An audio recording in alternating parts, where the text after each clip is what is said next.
Hey everybody, welcome to Ticket Stubs and Popcorn. I'm Peter. And I'm Frank. You know our game here, pick an actor, and we discuss what our picks are for their best 3 performances. All right. Hey, before we do that, Ooh. I am a huge Star Wars nerd. I know that about you. I was wondering what you thought of this. Who would you love to see in a Star Wars movie?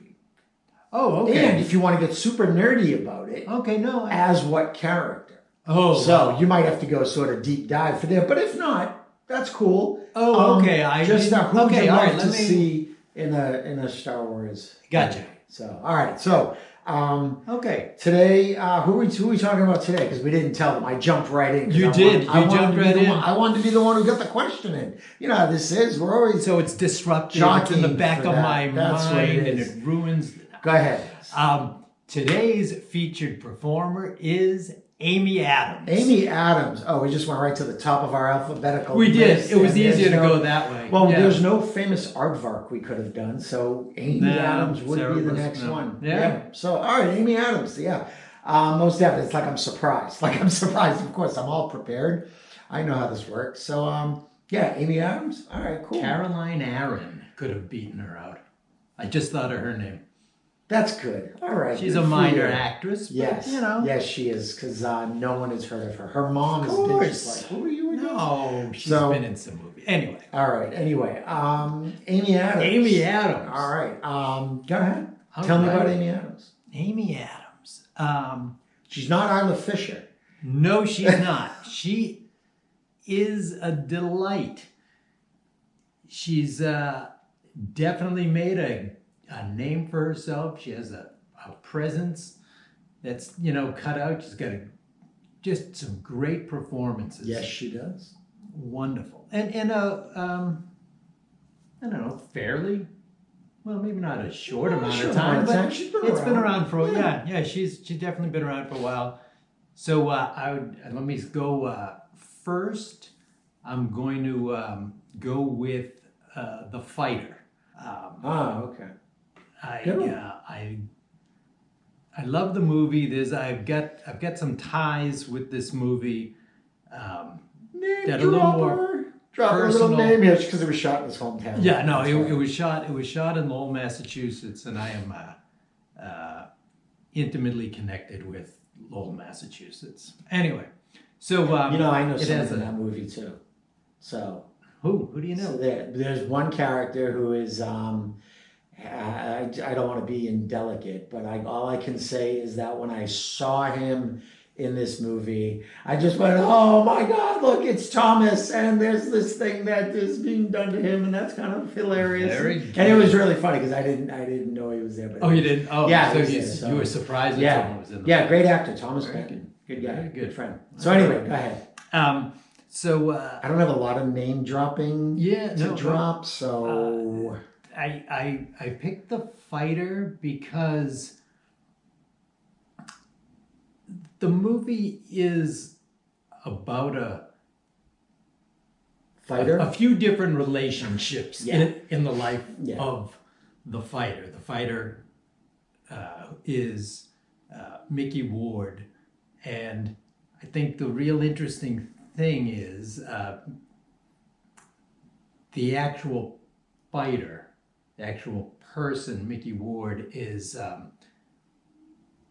very much like Mark Wahlberg plays him.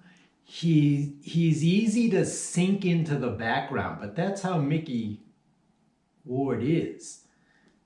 Did you know Mickey Ward? I'm acquainted with him. Okay. Yeah, I've met him a few times, and it's just, no. But if you're from there, it's no big deal in a way. It is and it's not.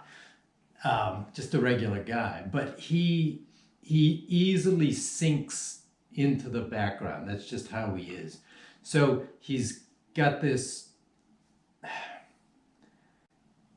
over the top in one way brother, and an over the top in a slightly different way mother, and these portrayals are pretty accurate. Yeah, they really are, and he's got this army of sisters in his family. I think army is the No, best way to put it's it. a good way to put it. You used to kind of know that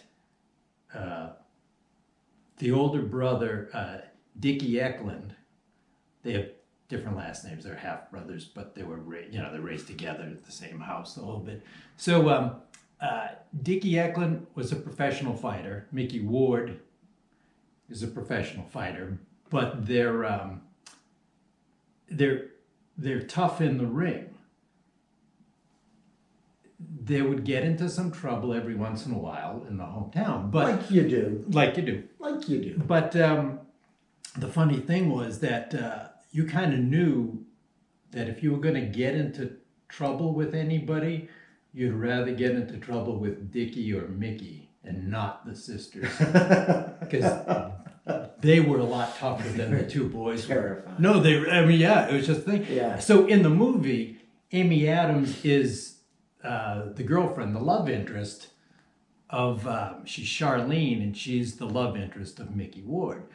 And so it's great because now she realizes how much, she cares about Mickey, but she's, she's foul-mouthed, she's very tough, she's kind of a gritty person, and she just needs to get him out of this element if he's going to properly pursue his boxing career. And so that means get away from the brother who's the trainer, get away from the mother who's trying to be the manager in a way. And she has to kind of go nose to nose against the mother, but the sisters too. And it's a good performance. It's a great performance. It's not just a good performance. It's a great performance. She's kind of scrappy. She's very scrappy, This, but you never lose sight of the fact that she cares for him. Yeah. And if this is what's going to make him happy, he needs to get his act together outside of the ring, but inside the ring too. So, she has to help him come to the realization, well, maybe less time with the, you hate to say it, with this crackhead brother, because he definitely had problems at this point. And it's just a wonderful performance because she really needs to be gritty. We see the side of Amy Adams that's down and dirty. She's very tough. She cares.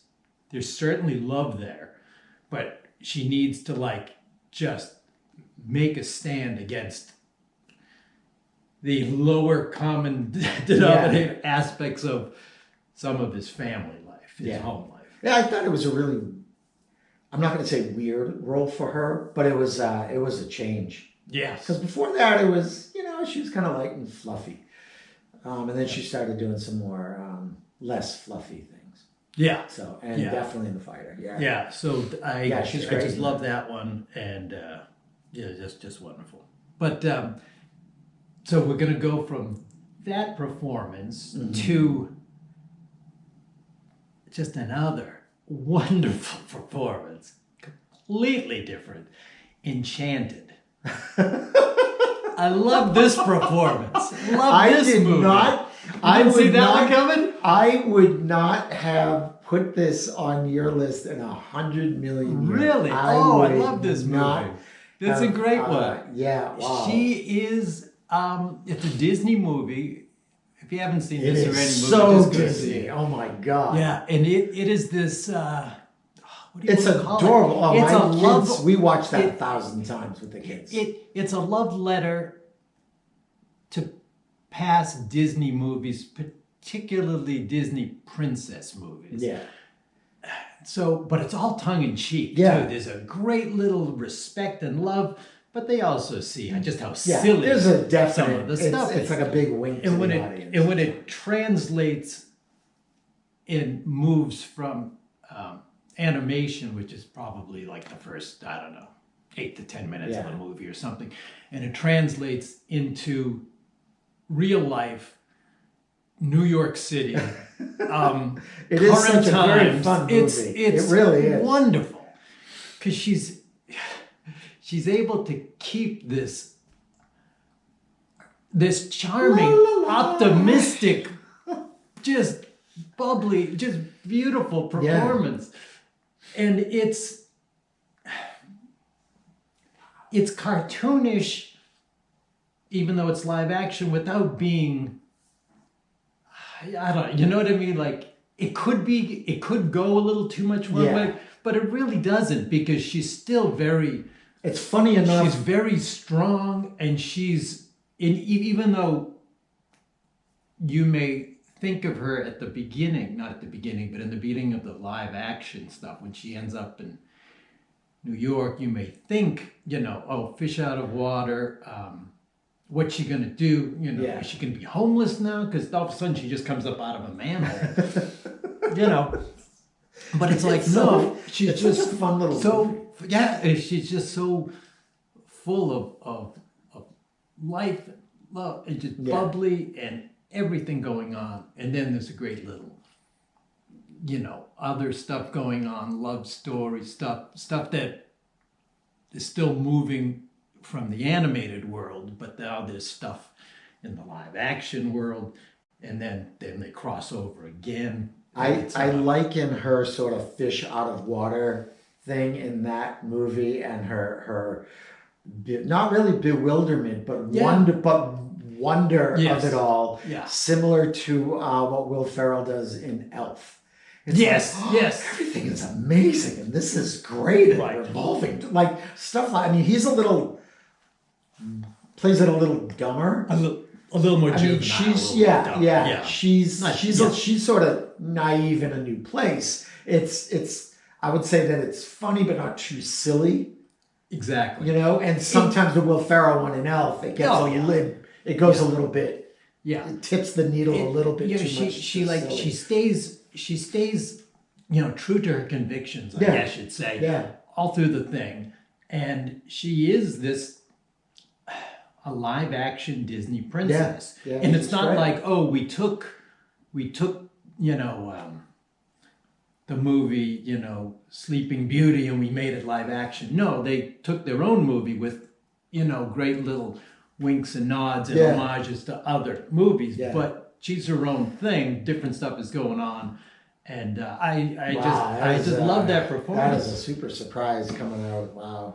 Would not have expected. Really? Okay. I love the performance. And it just shows you, if you're going from, anything in the past, but we'll just say, you've got two performances like The Fighter and Enchanted, and you're like,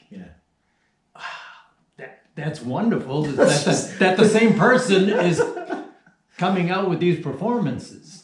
Let's just and they're both believable in some weird way. The Enchanted character in the Fighter and deal with the sisters. You got it. And it's just wow. It's just nice. A wonderful. You're totally right. Totally. Yeah. Right. So I love that one. Yeah. The other one, I got to be honest. She's got a lot of good roles to pick from. Yeah.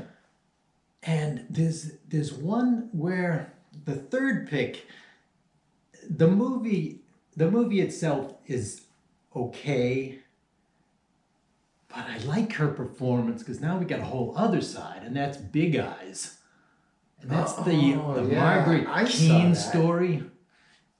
Who's the artist who paints these waif-like figures with these oversized eyes, which I got to be honest, I never cared for in the 60s and 70s. It just wasn't my thing, but that's okay.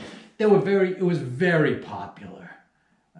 Say what you will about that, it's kitschy, whatever, but so many people had it. So you've seen, even if you don't know what this artwork looks like, as soon as you see it, you'll know it. Yeah, you'll go, I've seen it before. Yeah, so this is what we mean. Here we go. See it right there. Frightening, isn't it? It's terrifying. So the story, which unfolds before your big eyes. Yeah. Wow. Oh, you like what How I long did there? You've just been No, that just came from out. the minute we decided to do it. The caffeine is kicking in now. You've been like, yes, I get to use the big eyes joke. Yes. So the movie itself, like I said, I don't know. It's okay as a movie. It's one of the it's one of the few times you see Christoph Waltz in a movie almost overplay his hand. He goes a little, just a little bit too much sometimes. So what happens is she ends up leaving, I'm going to say her first marriage, a previous marriage.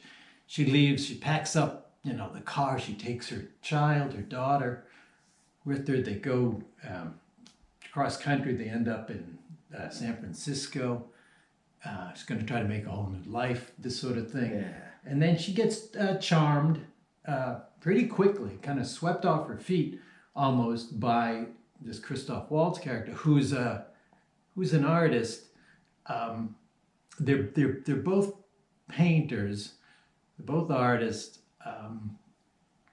She's trying to find her way. She doesn't, know it. He's spending time in the park, but he's always selling these stories about how he's trained in Paris and lived in France and in Europe and he's got training and all this sort of stuff. So he is a smooth talker. He's a conniver. He's a con man. Shyster.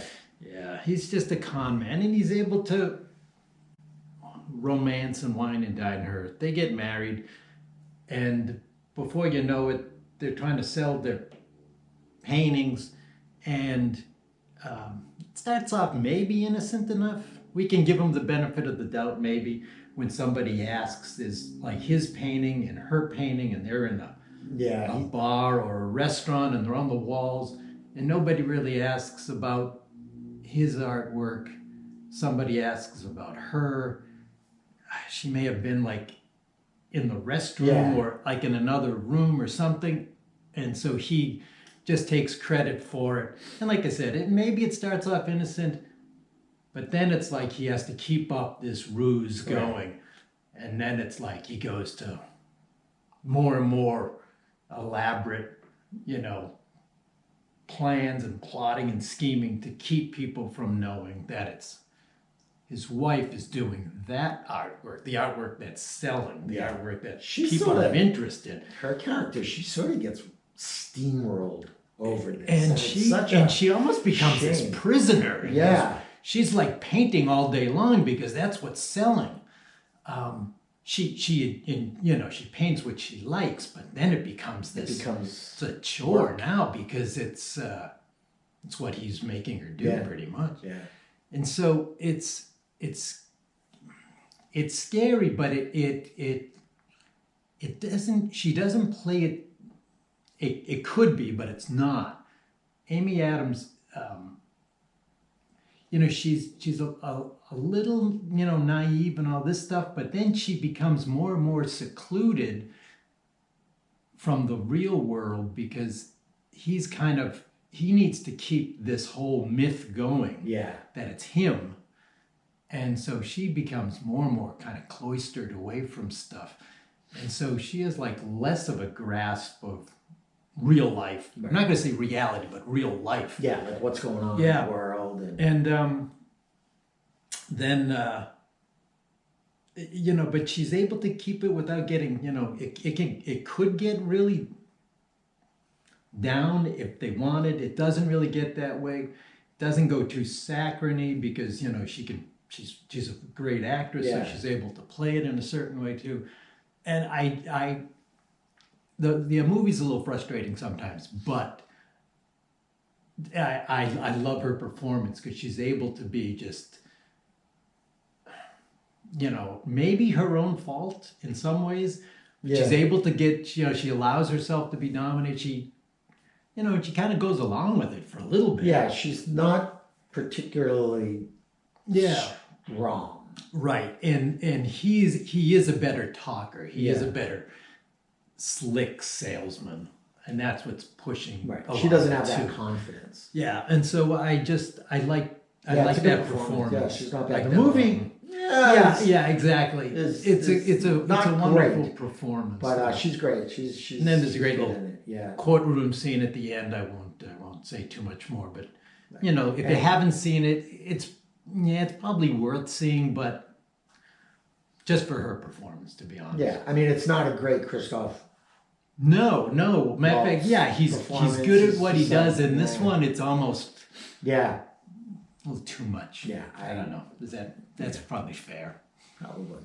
So, all right, cool. Yeah. Good. Great. Hey, let's take a second to remind folks to like and subscribe. Please do, and comment. I'd like to hear from you. Check us out on Instagram and Facebook and all that good stuff. My 3 what do you got? Adams. All right, I'm going to start with Arrival. Yes. Really good. Yeah. I was it felt kind of Jodie Foster-ish in Contact, kind of, sort of. Yeah, kind of, sort of, yeah. But she made, it's weird, I'm going to end up sort of taking this performance and sort of picking parts from other movies. That I think as seen in. Yeah, no, exactly. Yeah, I got you. It's that, then there's the whole, like, smart is sexy from, like, The Martian. It's just like, oh, let's just sort of, like, solve this problem. And she's got a real hunch as to what she's supposed to be doing. And she just really projects that intelligence and that strength. Meanwhile, there's, like, other stuff going on in those little, like, you think that they're, I mean, this movie's fairly recent, and I want to avoid any spoilers, because if you haven't seen it, I mean, that's almost like a tagline for our show. If you haven't seen it, go see it. But I don't want to give away what this is. So those other scenes that talk about her kid, it's they're all really, really interesting. It shows another side of her that so where she's projecting a great deal of strength in dealing with these trying to communicate with the aliens. Right. She's also sort of dealing with some personal things that leave her very, very vulnerable. And it strikes a nice balance. It's not they're not like stark turns when they go from scene to scene to scene. But they blend very well. Her performance is overall very, very evenly balanced between that strength and intelligence and that vulnerability when it gets to, stuff, surrounding your kid. So I really love that performance in Arrival. My next one would be her small performance, and it's one of those like, oh yeah, that's right, I forgot she's in this, and Catch Me If You Can. Yes, yeah. She's she's young. Yeah. And her character is just this sweet little candy striper who meets this guy who's so confident, and sure, he's a doctor this week, because of course that's what Frank Abagnale did. That's what he did. Exactly. It is such, and I've talked about this movie before, and it's just, she's so sweet. And that's one of the things I like in it. She's just so sweet and wide-eyed and so optimistic, and she is just devastated and crushed when she finds out that she's been conned in a really, really big way, not just with the relationship, the personal relationship, but like that he's not a doctor, and that everything he knows about doctoring he got from TV. So, but just that beautiful, like, wide-eyed innocence thing. And what's really, really cute, there's one scene where she like gets her braces off, and she's trying to sort of like be a little like almost like sexy in a way. Where she's like, oh, I got my braces off, and they're like starting to get kind of physical, but she's still just this young girl, and it's just to play that. I just thought it was super sweet. There's a lot of great stuff in that movie. So much great stuff in that movie, and I don't doubt that movie will come up again, because it is one of my favorites. And there's so many great performances. And she is such a great nugget in this great movie. The whole idea of the title of that movie, Catch Me If You Can, I want to say the poster might reinforce it anyway. You get, if you haven't seen it, you see the poster and you're like, okay, here's, one person, law representing the law, the Tom Hanks person. Oh, and he's chasing, the bad guy, Leonardo DiCaprio, and that's what the movie is. But there's so many more people in this movie than just those two people. It's so like Catch Me If You Can, and you think, okay, one guy's after the other guy, but there's a lot of people, there's a lot of good little roles and scenes. Really, really fun. It's another Steven Spielberg movie that, is another daddy issues movie for Steven Spielberg. So I mean, really, look at all of Steven Spielberg, and they're all about, disappointing fathers. So, but that's a whole other show. Yes, a whole other. So yeah, Catch Me If You Can, another great performance from Amy Adams. And then probably one of my favorite Amy, in fact, it's not even in my, it's probably, this is third in my list, but it might actually be my favorite performance of hers in American Hustle. Okay. Oh my God. She is unbelievable in this movie. She is smart, and she's scared, and she's sexy, and she's mean, and she's conniving, and she is all these things, and she is fantastic. She's not the character you're used to seeing. Even like in The Fighter, when she's like, like I said, scrappy. She had, up until American Hustle, you didn't really see her using her body as much as you do in this. There were a couple of scenes I'm just like, wow, that's Amy Adams, and that's a lot of Amy Adams. And I think she really uses, I know it's an antiquated term, but she really uses her sex appeal. In this movie, and that was a big part of the story. Any other role we've seen, and it works. I don't think it's gratuitous in any way. No. But it's definitely part of the character, and it's just it's just such a great. Again, if you see her in Enchanted, exactly. If you want to sort of be thrown around by Amy Adams' performances, watch Enchanted and then watch American Hustle, and then just to sort of make yourself feel less dirty, watch The Muppets. So if you want to feel dirty, watch Big Eyes. Exactly, or feel swindled. So, but American Hustle, I think is a great performance by her, because there are times when you're watching that where you're not really sure whose side, who is she scamming, and then we don't sometimes. You know how you get. I'm not going to say sucked in, but you start to side with people, and then you're starting to think, boy, how's... who am I really going to side with on this one? You get sucked in, and you're just like, all right, we're going to do this. Wait, is this the con, or is this am I happy that they're going to just sort of entrap this mayor? Because he seems to be a good guy. He's the most human character in that movie. Sometimes you're like, boy, is the only one who kind of seems like he's trying. Is he the only one who's going to go to jail at this point? I'm not sure what's going on. It's and I got to tell you, in that movie, just as a small aside, there's a great little performance in there by Louis C.K. Yes, who plays like a supervising agent kind of thing. He is just great. Yeah, I have to say he's got a small role, but it is it's a nice kind of.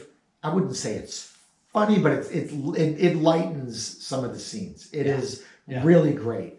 And I had totally forgotten it. I saw the movie a couple of times. I love the soundtrack to it. But the Louis C.K. role was really fun. But Amy Adams just shocks and surprises. Oh yeah, really, really great. Yeah. Well, we picked 6 completely different movies. Yeah. And not just we picked 3 and 3, and they happen to be different movies. No, they're different movies. They're different performances. Different, most definitely. And and that just shows you what she's been able to do. Yeah, huge range. Yeah. So let's badger you again to like and subscribe, put on little notifications, follow us on Instagram and on Facebook. And I asked you a question. Oh yeah. The Star Wars. Yeah. Do you want a minute to think? No. I've been trying to think. No, we can recap at the end. But I mean, as we're talking about Amy Adams, and to be honest, it's tough for me to sometimes think of the question. Other times, the question's a little easier. But this one, I was really getting more, I don't want to say sucked in again, but you just start to remember some of these Amy Adams roles, and all of a sudden I'm like, you want Amy Adams in the Star Wars movie, don't you? I'm supposed to be thinking of another question too, and I had a tough time thinking or staying focused because Amy Adams is just a wonderful actor. But the Star Wars question, okay, I kind of have couple of things going. One of them is I used to want to see one particular actor in the franchise, we'll say, within the Star Wars franchise. And then when the movie Han Solo came out, he was actually in it, and I said, "Oh, I've been waiting for him to be," and that's Woody Harrelson. Okay. And did you like him in Solo? Yeah, I did. And the thing was, like, I used to want to see him somewhere in there, somewhere in that little universe or big universe, and then he finally shows up, and I was like, oh, this is good. You know what I mean? I'm glad. I'm kind of, and it's an interesting. There's some twists and turns, obviously, in the movie, and so I was happy with that one. But now let me just back it up now and say, okay, well, who do I want to see now? And I've got two answers. One which could never happen because this person passed away before. That doesn't matter anymore. Yeah, I mean, this person has passed away before the franchise even started. But I would have loved to have seen Bruce Lee somewhere in Star Wars. Okay. Maybe as a Jedi, I don't know. I'm not sure. That's not bad. But I honestly thought it would be good to see somebody, not just with the lightsaber, obviously with the lightsaber if he's like on the Jedi, side. But I also thought it would be great to see a little more hand and foot combat. Yeah. In addition to the lightsaber. Have you ever seen? There's a video floating around out there where this idea, someone. It's one of the. I don't even remember which Bruce Lee movie it is, but it's a fight scene where he's got a pair of nunchucks and another dude has got either a staff or a sword. Okay. But someone made them look like lightsabers. No, I haven't seen that one. I'll have to find that, and it's really quite amazing to see. I'll find the video and I'll put the link in the show notes. So good. There's one too where somebody just meticulously went and used CGI and all this one and has him playing ping pong with nunchucks. Oh yeah. And that one's another one. Like, is this? And so many people are like, this is real. This happened.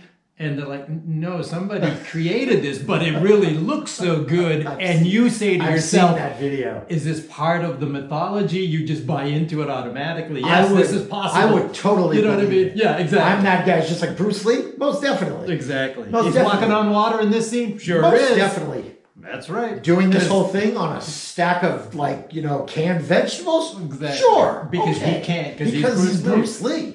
So I always wanted. I always wished. Okay, yeah, no, that would be cool. I could have seen him in the movie. Bruce Lee as a Jedi. I guess now, awesome. If I'm thinking of living, somebody who could feasibly be in a movie or been in a past one or maybe a future one, whatever, is because we saw her in Thor Ragnarok. I wouldn't mind seeing Kate Blanchett.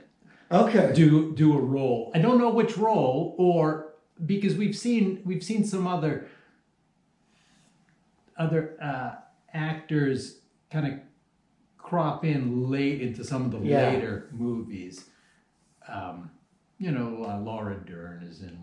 Yeah. Right. So like, you could see that there could be a role, maybe a little, I don't know, maybe a meteor role.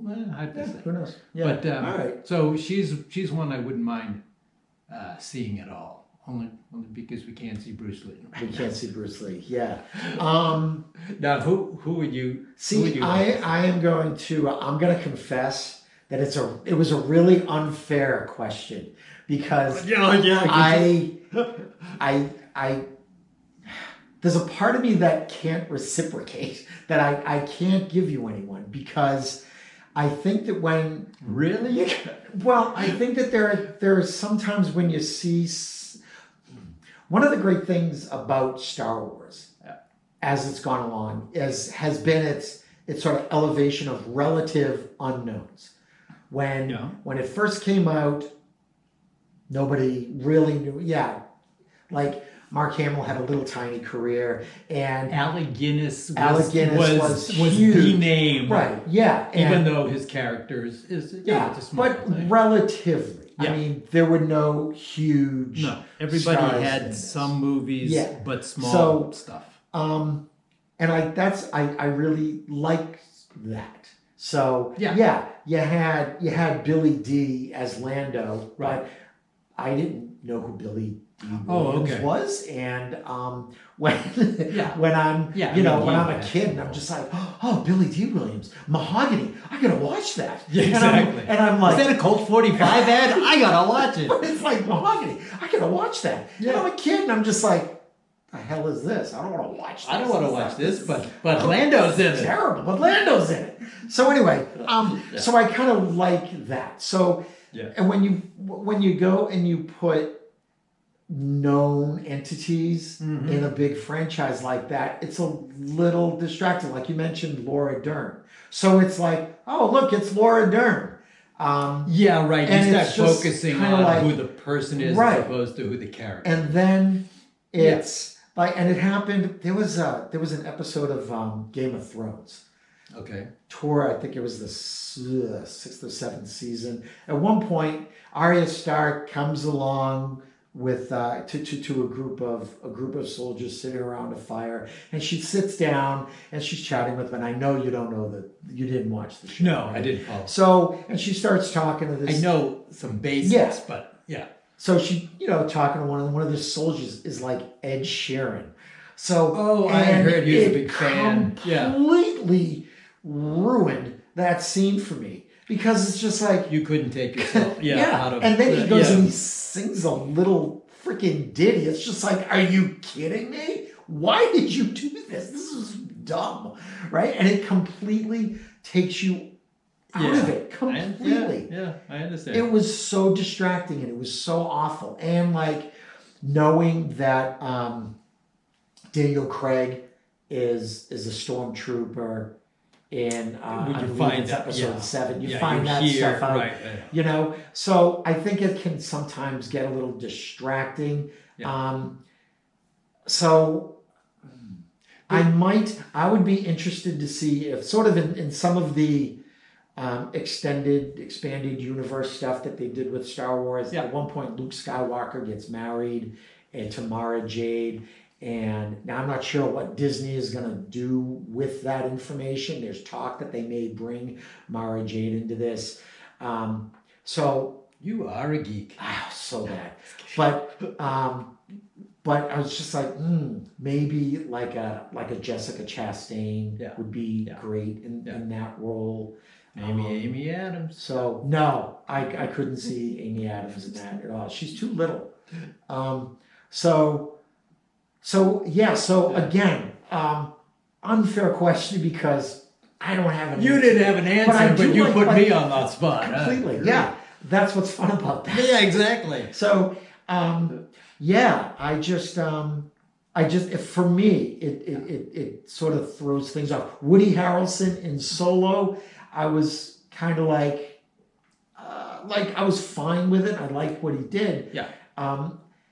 but it sort of takes you out a little bit. Paul Bettany in that was, I thought, great. I mean, I know who he is, and but I think that like know his voice exactly more recently, right, as Jarvis from all the Marvel stuff. Yeah. So, but then you see him live action, great, and he's killing it in WandaVision, I gotta say. Oh, so, yeah.